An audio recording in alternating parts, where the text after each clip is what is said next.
Coming up on The World Today. Gunmen attack home of Afghan Defense Minister in Kabul as fighting rages in the country.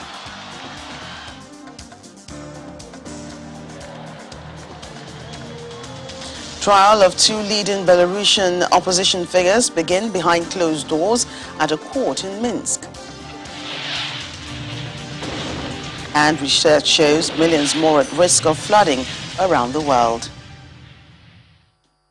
Hello and welcome to the program. I'm Joke Rogers here in Lagos. An attack on the Afghan Defense Minister's house in Kabul has left at least 8 people dead, the first major bombing by militants in the city for nearly a year. Bismillah Khan Mohammadi was not at home on Tuesday night as gunmen detonated a car bomb and fired shots near the heavily fortified Green Zone. The Taliban have claimed responsibility for the attack. The group also warns of more attacks against government leaders. It comes as fighting rages in other cities after foreign troops left the country.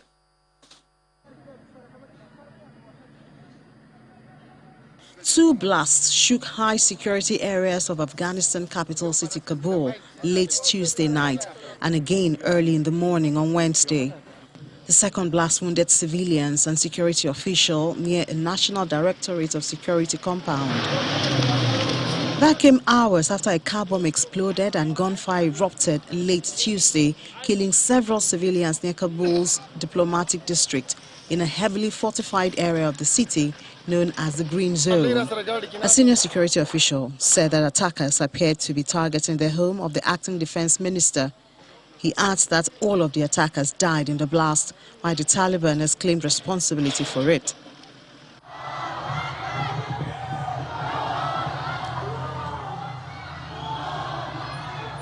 Minutes after the attack, hundreds of civilians in Kabul took to the street, chanting in support of Afghan security forces and against the Taliban. They carried candles and Afghan flags to signal opposition to the extremist group as they've stepped up offensives in recent weeks. The UN mission in Afghanistan has called for an immediate end to fighting in urban areas, saying that civilians are bearing the brunt of the violence. Since the United States announced plans in April to withdraw its troops with no conditions by September 11th, after nearly 20 years of conflict, violence has escalated throughout the country as the Taliban seeks more territory.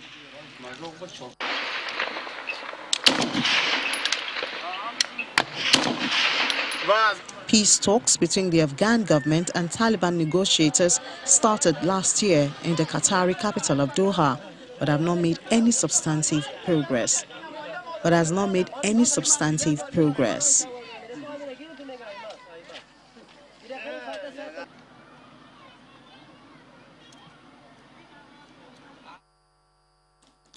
VOA's correspondent Ayaz Guz joins us now from Islamabad.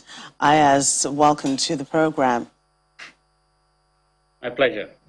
Firstly, we spoke yesterday amid reports of heavy fighting and residents being urged to evacuate from Lashkargah ahead of an army offensive. Any update on that? What are you hearing from the city?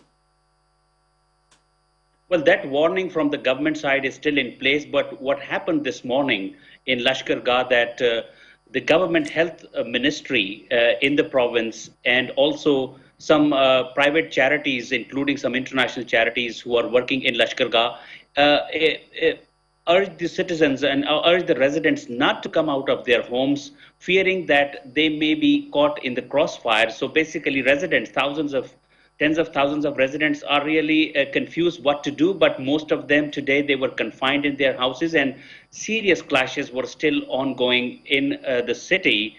And as we know that most of the city currently is under control of the Taliban, it's only the airport of the city and some administrative buildings that are being controlled by the Afghan government. And then the attack on the so-called Green Zone. It does seem that as though that the Taliban is getting audacious in its attack. Yes, that is definitely a significant change, because under the agreement with the United States, the Taliban had committed that they will not launch suicide car bombings and major attacks like that in the cities. But this attack shows that the Taliban have reverted to their traditional insurgent activities.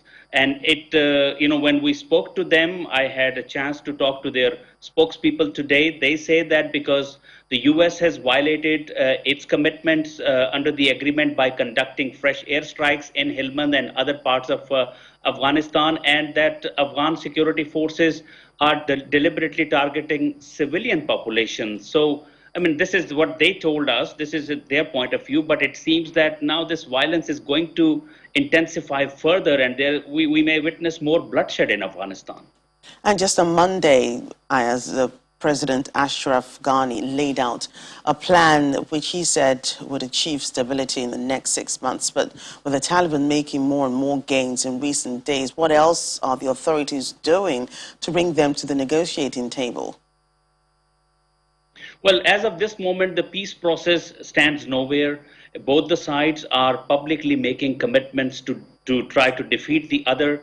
And with Taliban controlling major border crossings of Afghanistan with neighboring countries and significantly undermining the revenue collection by the central government, the Afghan government is not only facing a financial challenge in the coming days, but it is also facing a security challenge, because the way Afghan security forces have surrendered in some areas to Taliban advances pose a serious challenge. But, we heard President Ashraf Ghani promising the nation that in the next 6 months, the situation will be reversed and the lost territory will be regained. But how will it happen? We don't know, because the Afghan security forces have had support of the American military at time, but still they suffered defeats. Now that with the American air power gone and they are on their own to contain these Taliban advances, it is yet to be seen whether this so-called security plan by the Afghan president will really work for them. Thank you, Ayaz, for that update. Thank you. The VOA's Ayaz Gal speaking to us from Islamabad. Now to another conflict. Ethiopia's government has suspended the operations of 2 international aid organizations working in the northern Tigray region affected by a 10-month conflict. Doctors Without Borders say activities by its Dutch section had been stopped in Tigray and 3 other regions, while the Norwegian Refugee Council said their operations across the country had been affected as well. The government accuses the aid groups of misinformation and employing foreigners without appropriate work permits.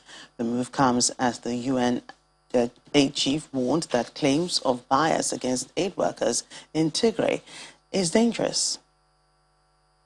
To his key ministers. The United Nations new humanitarian chief denounces accusations by Ethiopian government officials that aid workers are biased in favor of rebels in Tigray, where a brutal conflict between federal troops and forces loyal to the northern region's rulers erupted 9 months ago. They are urgent, they are important. Speaking to reporters at the end of a 6-day visit to Ethiopia, Martin Griffiths also called for access to allow desperately needed aid into the mountainous region where the UN says hundreds of thousands of people are suffering from famine. It's a calculated need, 100 trucks a day.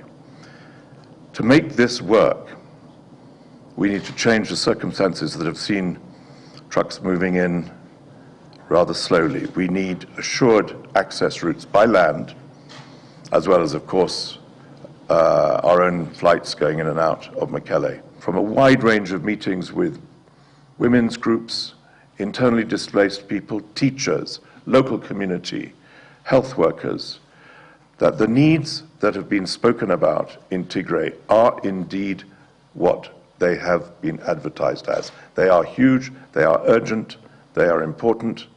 At least a dozen aid workers have been killed since the government sent troops into Tigray in November to remove the leaders of the Tigray People's Liberation Front, which for decades dominated national politics until Prime Minister Abiy Ahmed came to power in 2018.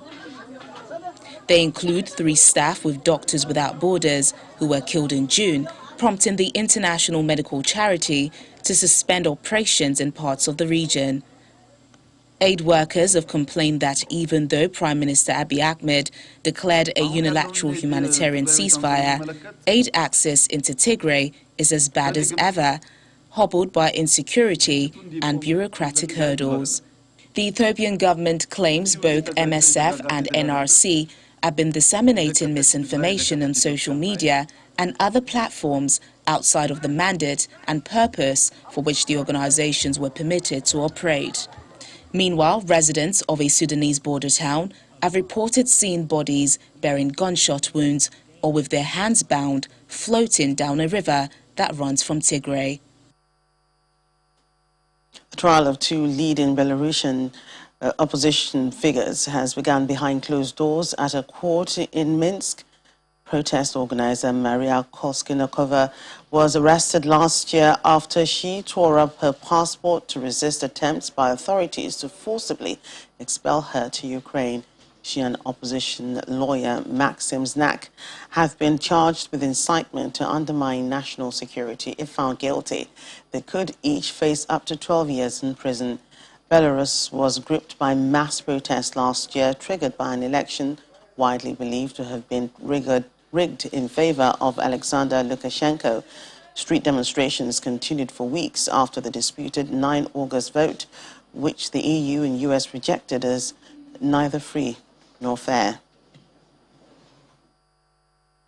Meanwhile, Austrian officials say Belarusian sprinter Kristina Simanouskaya is safe and well on arrival in Vienna, but afraid for her family in Belarus. She arrived in Vienna from Tokyo under the diplomatic protection of Poland on Wednesday, less than 72 hours after her team cut short her Olympic Games and ordered her to return home. The Olympic sprinter was greeted by senior Austrian official Magnus Brunner after spending 2 nights in Poland's embassy. 24-year-old Simanouskaya walked onto a plane at Narita Airport wearing a blue jeans, blue blouse and sunglasses with "I run clean" written on them. The athlete caused a diplomatic furore on Sunday when she said coaches had demanded she pack her bags at the Olympic Village and took her to the airport against her wishes, ordering her home because she had criticized them. She refused to board the flight and sought the protection of Japanese police. In the meantime, the International Olympic Committee has launched a disciplinary hearing into the case of Simanouskaya. IOC spokesperson Mark Adams says it has received a report from the Belarus NOC and was currently evaluating it. The incident has focused attention on Belarus, where police have cracked down on dissent following a wave of protests triggered by an election last year, which the opposition says was rigged to keep Lukashenko in power. As many of you will have done, we heard the very sad news this morning of the passing of Raven Saunders' mother overnight. The IOC obviously extends its condolences to Raven and to her family. USOP have informed us that... Now to other stories. A new study shows that the percentage of the global population at risk from flooding has risen by almost a quarter since the year 2000. Satellite images were used to document the rise, which is seen as far greater than had been predicted by computer models. The analysis shows that migration and a growing number of flood events are behind the rapid increase. The authors say by 2030, millions more will experience increased flooding due to climate and demographic change. They say flooding is the environmental disaster that impacts more people than any other. And that view has echoed around the world in recent weeks, with huge inundations destroying lives and property. Still to come on the program. It's a day of anger and mourning as Beirut marks 1 year since port blasts which killed over 200 people.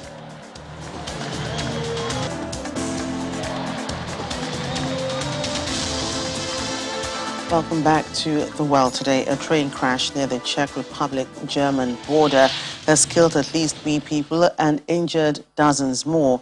Czech Transport Minister Karel Havlicek says the express train from Munich heading to the Prague was through a stop signal and hit a commuter train bound for the town of Domlitic. He adds that early indications were that the express train had failed to stop at a red light. Local media report both drivers were killed as well as 1 woman passenger. The Czech Republic Railway Inspectorate has launched an investigation into the crash.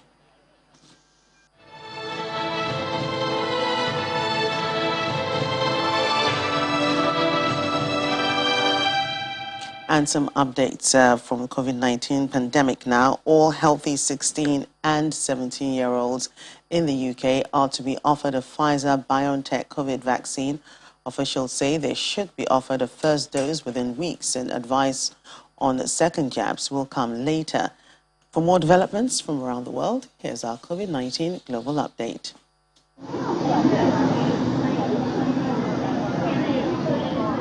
China's Wuhan city is undergoing tests on its 12 million residents for the coronavirus after confirming its first domestic cases of the highly transmissible Delta variant.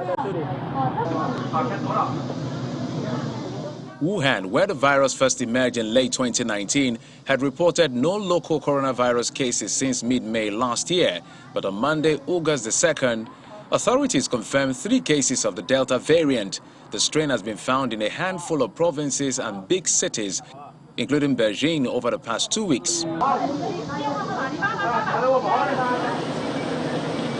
Japan has warned that coronavirus infections are surging at an unprecedented pace as the new cases hit a record high in Tokyo, overshadowing the Olympics and adding to doubts over the government handling of the pandemic. Over the past 24 hours, Tokyo reported a record 4,166 new cases, while the number nationwide rose to 14,204.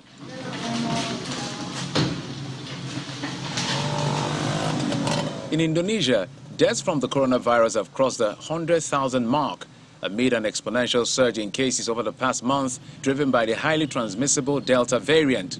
Indonesia reported 35,867 new coronavirus cases and 1,747 new deaths, bringing the total number of cases and deaths to 3.53 million and 100,636 deaths, respectively.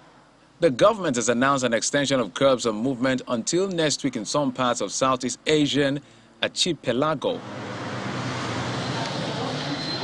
In Nepal, hospitals are preparing to take in more coronavirus patients as the Delta variant is showing signs of spreading in the Himalayan nation, medical officials said on Wednesday, August the 4th. Authorities have extended the lockdown, which was due to end today, by a week to stem the spread as new cases rose by more than 3,000 on Tuesday. An Australian man in his 20s died at home of COVID-19 in Sydney, one of the country's youngest coronavirus deaths. The man, who was unvaccinated, was 13 days into home isolation after testing positive when his health deteriorated rapidly, authorities said, adding that he lived with one person who had been hospitalized with the virus.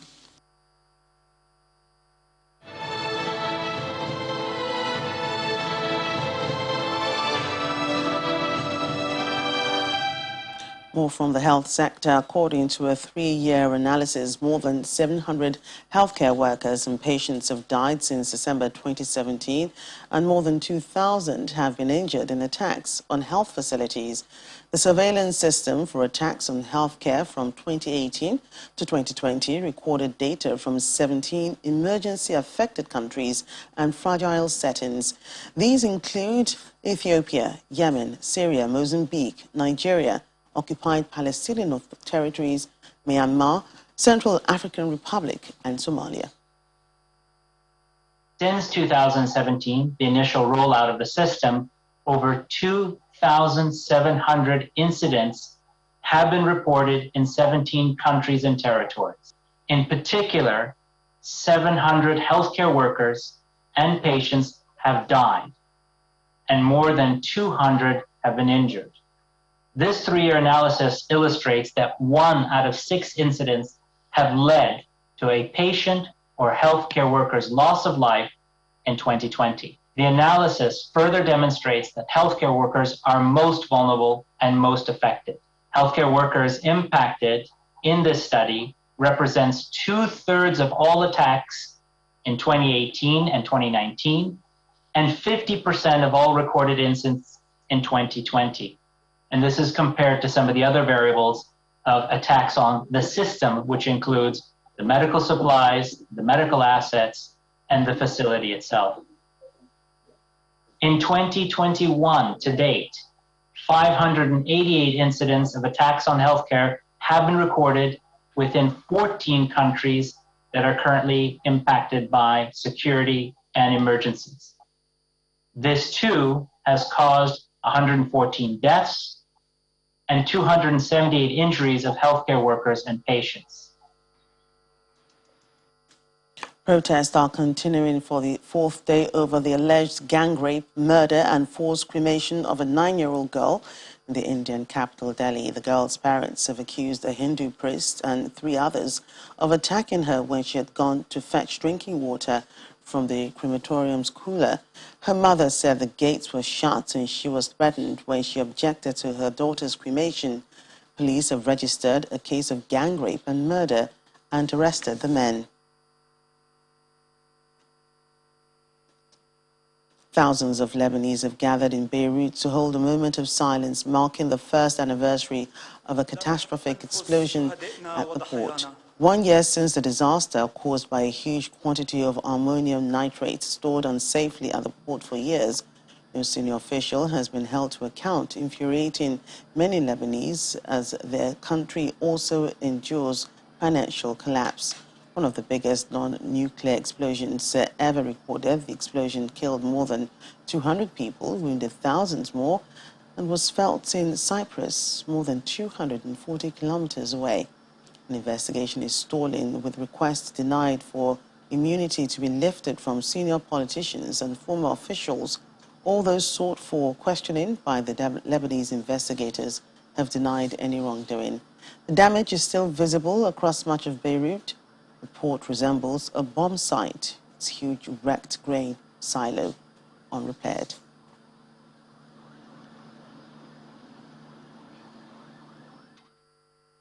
Meanwhile, Lebanese President Michel Aoun has appealed for solidarity in an international donors conference on the first anniversary of the Beirut blast, saying that the COVID-19 pandemic had caused drug shortages and exacerbated the plight of the Lebanese people. At the conference, which aims to raise at least $350 million, French President Emmanuel Macron also criticized the failing Lebanese political class he blamed for the country's economic turmoil. 1 year since an explosion ripped through the capital's port and plunged Lebanon further into economic crisis, its politicians have yet to form a government capable of rebuilding the country despite French and international pressure. Lebanon is currently going through the hardest times, a record poverty rate, the COVID-19 pandemic, a severe shortage of drugs, along with the heavy burden of the Syrian displacement. The siege imposed around us, depriving Lebanon of its vital extension, and so on. Therefore, Lebanon can no longer wait for regional or broader solutions.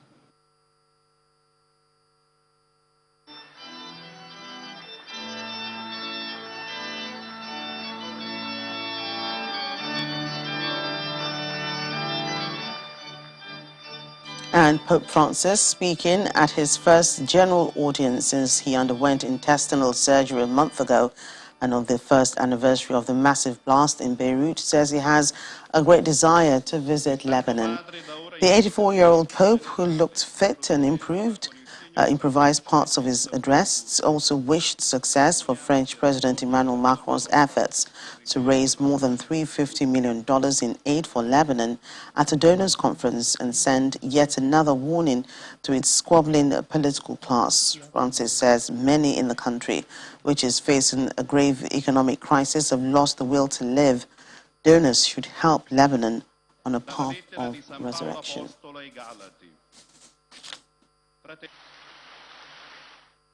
That's the world today. Thank you for watching. I'm Joke Rogers.